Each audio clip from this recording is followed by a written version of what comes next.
Bakının Binəqədi rayonunda 1975-ci il təvəllüdlü Qədir borc mübahisəsi üstündə yaranan mübahisə zamanı tanışı Zahidə xəsarət yetirib.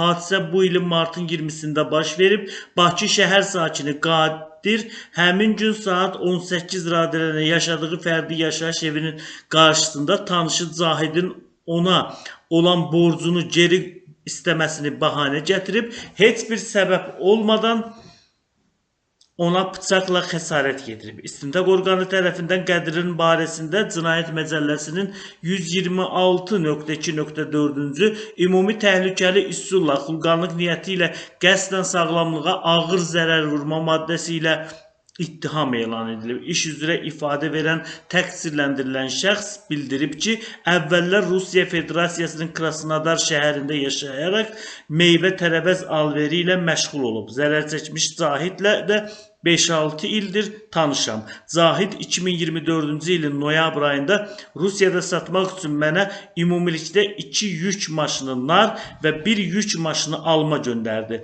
Bu malların bir qismini sataraq Zahidin pulunu ödəsəm də qalan pulların satışında ziyan getdiyim üçün sonradan Zahidə cəmi $10.000 pul gönderdim. $29.000 borcu ise maddi sıkıntılarım olduğu için verebilmedim. Bundan sonra Zahid'le aramızda borca göre mübahisələrimiz oldu deyə o ifadesinde gösterib.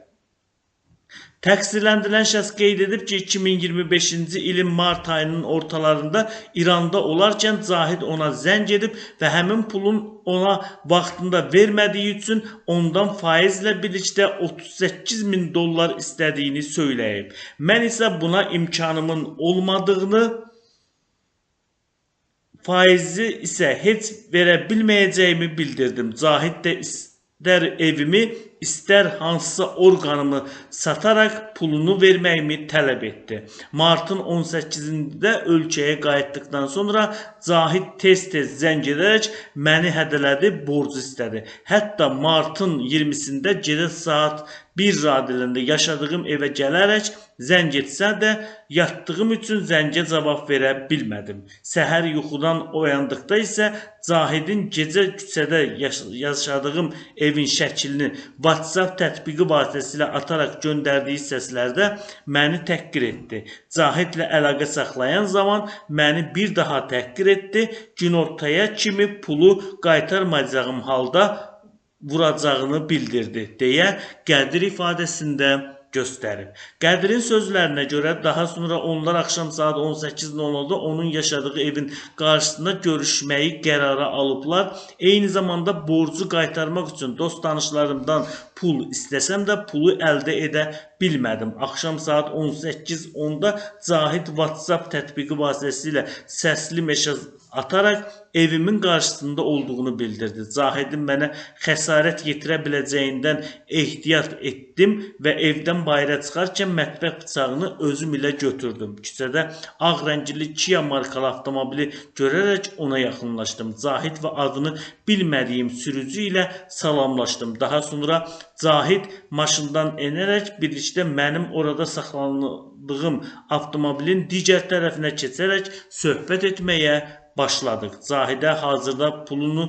qaytara bilməyəcəyimi dedim. O da ünvanıma nalayiq ifadələr işlədərək məni təhqir etməyə başladı. Mən də bu təhqirlərə dözə bilmədim. Görəkcəmin qolunda gizlətdiyim mətbəx bıçağını çıxardaraq Zahidə bir neçə zərbə indirdim. Zərbələrdən Zahid yerə yıxıldı, sonra ayağa qalxaraq üzərimə gəldi. O əlimi vuraraq əlimdəki bıçağı mənə tərəf çevirdi. Lakin mən digər əlim ilə bıçağın tiyəsini tutarkən əlimin ovuc hissəsi kəsildi.